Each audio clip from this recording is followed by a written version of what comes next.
जय श्री कृष्णा दोस्तों। मैं आज आपको सुनाऊंगी सरोज प्रजापति जी की लिखी एक अत्यंत रोचक कहानी। रमाशंकर जी के घर में आज सुबह से ही चहल पहल थी। उनकी बड़ी बेटी पल्लवी को देखने आज लड़के वाले आ रहे थे। रमाशंकर जी के दो ही बच्चे थे, बड़ी बेटी पल्लवी और छोटा रोहित। दोनों ही बच्चे पढ़ाई पूरी कर नौकरी कर रहे थे। नियत समय पर लड़के वाले आ गए। पहली ही नज़र में लड़के नीरज व उसके परिवार वालों को पल्लवी पसंद आ गई। आती भी क्यों ना, वह लड़के वाले की सभी मानक कसौटी पर खरी जो उतर रही थी। नीरज को पढ़ी लिखी नौकरी पेशा लड़की चाहिए थी, तो परिवार वालों को संस्कारी बहू। यह सब खूबियाँ उन्हें पल्लवी में नजर आई। नीरज की माँ पल्लवी की तारीफ करते नहीं थक रही थी। सबसे ज़्यादा उसे पल्लवी के लंबे काले बाल बहुत पसंद आए थे। उनके बालों की तारीफ करते हुए वह बोली, वाह, आज के समय में भी तुमने इतने लंबे बाल रखे हुए हैं, वरना तो आजकल की लड़कियां फैशन में अपने बालों को कटवा ही देती है। इससे पता चलता है कि तुम्हारे माता पिता ने तुम्हें कितने अच्छे संस्कार दिए हैं। हमारी तरफ से तो यह रिश्ता पक्का समझो। नीरज के घर परिवार व उसकी अच्छी नौकरी को देखते हुए पल्लवी के माता पिता ने भी रिश्ते के लिए सहमति दे दी। 2 महीने बाद ही नीरज व पल्लवी की शादी बड़ी धूमधाम से हुई। नीरज का परिवार छोटा सा था, 2 भाई और माता पिता। शादी के बाद दोनों हनीमून पर गए। अपनी माँ की तरह ही नीरज भी पल्लवी की खूबसूरती के साथ साथ उसके लंबे बालों का दीवाना हो गया था। हमेशा यही कहता, यार तुम्हारी खूबसूरती इन लंबे बालों से दोगुनी बढ़ जाती है। ऐसा लगता है कि बादलों में से कहीं चांद निकल रहा हो। पल्लवी नीरज के मुंह से अपनी तारीफ सुन फूली नहीं समा थी। वैसे प्यार उसे भी अपने बालों से कम ना था। जब से उसने होश संभाला था, अपने बालों को काटने नहीं दिया। उसकी माँ भी बेटी के बालों की बहुत देखभाल करती थी। स्कूल हो या कॉलेज, सब जगह उसके बाल उससे वाहवाही दिलाते थे। लेकिन यही बात उसकी शादी में अहम भूमिका निभाएगी, यह तो उसने सपने में भी नहीं सोचा था।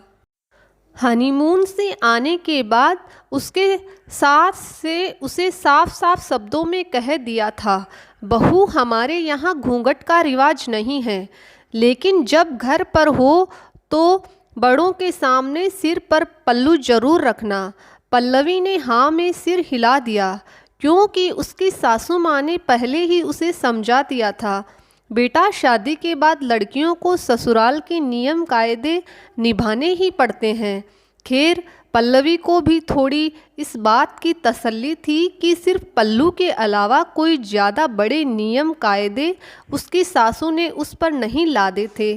संडे के दिन नहाने के बाद उसने अपने बालों को खुला छोड़ दिया था। सिर पर पल्लू रख के काम करने लगी। यह देखकर उसकी सासू माँ ने कहा, बहू बालों को खुला क्यों छोड़ा है, इन्हें बांध कर रखा करो।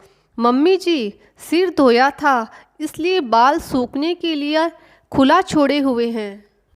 वह ठीक है, लेकिन सबके सामने बालों का खुला रखना अच्छा नहीं लगता। अभी बांध लो, अपने कमरे में सुखा लेना। पल्लवी को लगा शायद कि सासू माँ को उसके बालों की फिक्र होगी, इसीलिए कह रही है। उसने अपने बालों में रबड़ बैंड लगा ली। सासू माँ ने उसके बालों को पल्लू से बाहर निकलता देख फिर से उसे टोका, बहू मैंने बाल बांधने के लिए कहा था ना। मम्मी जी मैंने तो बालों को बांध लिया है। बहू बांधने का मतलब यह था कि बाल सिर के पल्लू से बाहर नहीं दिखने चाहिए।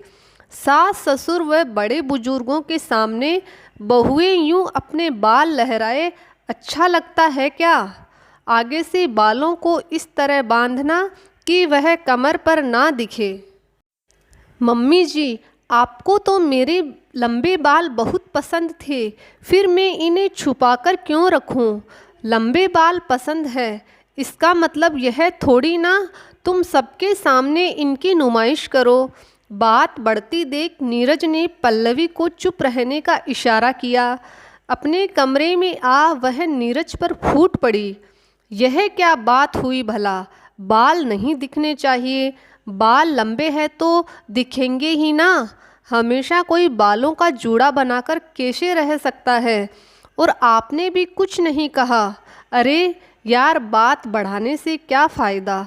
वैसे भी तुम्हें रहना ही कितना है घर पर, बांध लिया करो। ऑफिस में जैसे तुम्हारा मन करे वैसे बना लेना बालों को। मेरे सामने तो तुम इन्हें खोल कर ही रखा करो। तुम्हारी जुल्फ़ों की हंसी साए में डूबे रहना मुझे बहुत पसंद है। नीरज उसे छेड़ते हुए बड़ी अदा से बोला। उसकी बात सुन पल्लवी की हंसी छूट गई। साल बीतते बीतते पल्लवी एक बेटी की माँ बन गई। बच्चे के जन्म के बाद उसकी जिम्मेदारी काफ़ी बढ़ गई थी। घर, नौकरी, बेटी के देखभाल के कारण वह अपने बालों पर ध्यान नहीं दे पा रही थी।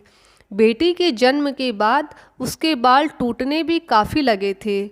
सुबह सुबह तो ऑफिस जाने से पहले जैसे ही घर का काम खत्म कर वह तैयार होने लगती, बेटी रोना शुरू कर देती। उसे संभालने में वह अपने बालों को कंघी भी ना कर पाती। ऊपर से नीरज का चिल्लाना शुरू कर देता। जल्दी करो, तुम्हारे कारण मैं ऑफिस में लेट हो जाऊंगा। रोज की चिक चिक से तंग आकर पल्लवी ने अपने बालों को कटवाने का फैसला कर लिया। दूसरे दिन ऑफिस से आते हुए उसने अपने बालों को कंधे तक कटवा दिया। रात को जब नीरज ने उसके बालों को देखा तो नाराज होते हुए बोला, पल्लवी, यह क्या, तुमने बाल कटवा लिए? तुम्हें पता है ना मुझे तुम्हारे लंबे बाल कितने पसंद है, फिर भी तुमने। नीरज, मैंने इन्हें कोई अपने शौक के लिए नहीं कटवाया। तुम देख रहे हो, जब से रुचि पैदा हुई है काम काफ़ी बढ़ गया है और मैं नहीं संभाल पा रही थी इन्हें। वैसे तुम देख ही रहे हो कि आजकल मैं रोज़ ऑफिस के लिए लेट हो रही हूँ और मेरे साथ तुम भी। रुचि थोड़ी बड़ी हो जाए, बालों का क्या है, यह तो फिर से बढ़ जाएंगे। अभी रुचि की देखभाल जरूरी है। हाँ, कहे तो तुम सही रही हो, गलती तो मेरी भी है। अगर मैं तुम्हारे साथ थोड़ा सहयोग करता तो आज भी तुम्हारे हंसी जुल्फ़ों के साए में जी रहा होता। वैसे इस हेयर कट में भी तुम गजब ढा रही हो। नीरज हंसते हुए बोला। संडे के दिन पल्लवी और नीरज अपने कमरे में थे। किसी काम से नीरज की मम्मी उनके कमरे में आई तो पल्लवी के कटे बालों को देखकर गुस्सा हो बोली, बहू, यह क्या किया तुमने? किससे पूछकर बालों को कटवाया? पल्लवी ने वही सब बातें उन्हें भी कही जो उसने नीरज से कही थी। सुनकर उसकी सासू माँ बोली, यह क्या बात हुई भला? बच्चे पालने और बाल कटवाने का आपस में क्या मतलब? हमने भी बच्चे पाले हैं। यह सब तुमने अपने फैशन के लिए किया है। मम्मी, फैशन की बात कहाँ से आ गई? आपने बच्चे पाले हैं लेकिन आप नौकरी तो नहीं करती थी ना।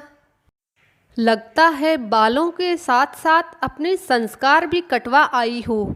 आज तुम्हारी बदजुबानी ने दिखा दिया कि तुम्हारे माँ बाप ने तुम्हें कैसी शिक्षा दी है। मम्मी जी, इसमें मेरे मम्मी पापा की बात कहाँ से आ गई? 2 साल हो गए मुझे इस घर में आए, पलट कर जवाब नहीं दिया। घर बाहर की हर जिम्मेदारी को निभाया।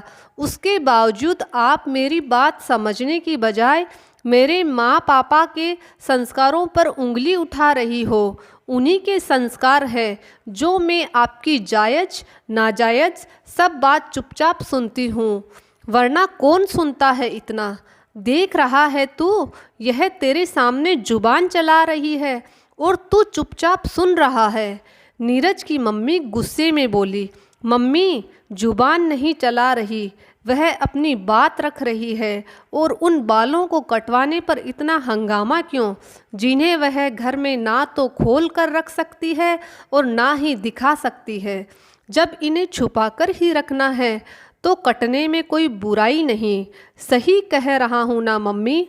नीरज की बात सुनकर वह चुपचाप उनके कमरे से चली गई, क्योंकि वह कह तो सही रहा था। जय श्री कृष्णा दोस्तों, अगर आपको मेरी ये कहानी पसंद आई तो मेरे चैनल को लाइक और सब्सक्राइब ज़रूर करना।